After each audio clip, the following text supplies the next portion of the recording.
Seberapa jauh seseorang akan pergi demi menyelamatkan anaknya? Apakah kalian akan tetap menjadi orang baik jika satu-satunya cara menemukan anak kalian adalah dengan menyiksa orang lain? Film Prisoners bukan sekadar film penculikan biasa. Ini adalah film tentang keputusasaan, moralitas, dan pilihan-pilihan mengerikan yang bisa mengubah seseorang selamanya. Dan yang paling menarik, ending film ini ternyata menyimpan detail penting yang masih diperdebatkan penonton hingga sekarang. Ringkasan cerita. Kisah dimulai ketika dua keluarga merayakan hari Thanksgiving bersama. Namun, suasana hangat itu berubah menjadi mimpi buruk saat dua anak perempuan mereka, Anna dan Joy, tiba-tiba menghilang. Satu-satunya petunjuk adalah sebuah mobil RV tua yang sempat terlihat di sekitar lokasi. Polisi kemudian menangkap seorang pria bernama Alex Jones. Masalahnya, Alex memiliki keterbelakangan mental dan tidak ada bukti yang cukup untuk menahannya.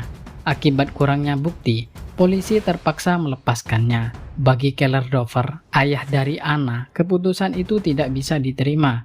Ia yakin Alex mengetahui sesuatu, dan sejak saat itulah semuanya mulai berubah. Ketika Keller berubah. Di awal film, Keller diperlihatkan sebagai sosok ayah yang religius, disiplin, dan sangat mencintai keluarganya. Ia selalu mengajarkan pentingnya persiapan dan tanggung jawab. Namun, hilangnya Anna menghancurkan semua prinsip yang selama ini ia pegang. Saat Alex dibebaskan, Keller mengambil keputusan ekstrim. Ia menculik Alex dan mengurungnya di sebuah rumah kosong. Hari demi hari, Keller mulai menyiksa Alex demi mendapatkan informasi. Pukulan, air panas, kurungan sempit, semuanya dilakukan demi satu tujuan, yaitu untuk menemukan putrinya. Dan disinilah Prisoners menjadi sangat menarik, karena perlahan kita mulai bertanya siapa monster yang sebenarnya dalam film ini. Twist besar. Sepanjang film, penonton dibuat percaya bahwa Alex mungkin adalah penculik sebenarnya. Namun menjelang akhir cerita, kebenaran yang mengejutkan akhirnya terungkap. Pelaku sesungguhnya adalah Holly Jones, wanita tua yang selama ini terlihat tidak berbahaya. Holly dan mendiang suaminya ternyata telah menculik anak-anak selama bertahun-tahun. Mereka menyimpan dendam terhadap Tuhan setelah kehilangan anak mereka akibat penyakit. Menurut Holly, setiap penculikan adalah bagian dari perang melawan Tuhan. Alex sendiri ternyata bukan pelaku. Ia adalah korban penculikan pertama mereka yang dibesarkan oleh pasangan tersebut sejak kecil. Kalimat Alex yang selama ini terdengar aneh, ternyata adalah petunjuk bahwa ia juga korban, bukan pelaku. Detail ending yang sering tidak disadari. Salah satu detail paling penting muncul tepat sebelum ending, yaitu ketika Keller menemukan kalung putrinya di rumah Holly. Saat mencoba menyelidiki lebih jauh, Holly menyerangnya. Ia kemudian membius Keller dan menjebloskannya ke dalam lubang tersembunyi di halaman belakang rumah. Lubang itu sebenarnya sudah muncul beberapa kali sepanjang film. Di dasar lubang itulah Keller menemukan peluit milik putrinya. Peluit yang nantinya menjadi satu-satunya harapan untuk bertahan hidup. Dan ada detail lain yang sering terlewat. Sepanjang film, tema labirin terus muncul. Dalam gambar, kalung, coretan, cerita para korban. Labirin bukan hanya petunjuk kasus, labirin adalah simbol kondisi psikologis para karakter. Semua orang tersesat, semua orang mencari jalan keluar. Apakah Keller berhasil diselamatkan? Ini adalah pertanyaan yang paling sering diperdebatkan.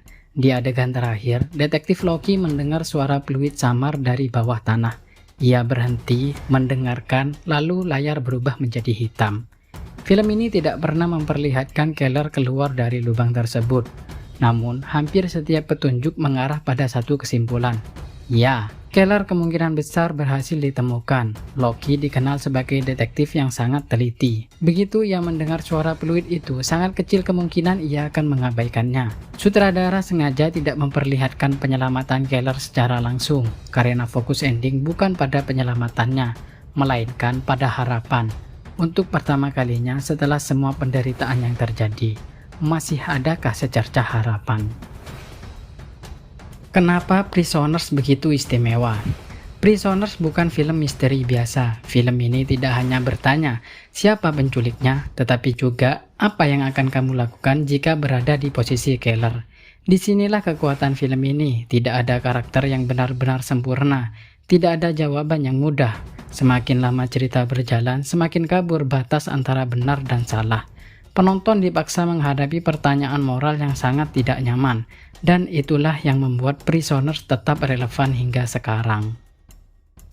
Pada akhirnya, Prisoners bukan tentang penculikan anak. Ini adalah cerita tentang kehilangan, obsesi, keputusasaan, dan harga yang harus dibayar ketika seseorang rela melakukan apapun demi orang yang dicintainya. Menurut kalian, apakah tindakan Keller bisa dibenarkan karena ia hanya ingin menyelamatkan putrinya? Atau apakah ia sudah berubah menjadi seseorang yang sama berbahayanya dengan orang yang sedang ia buru?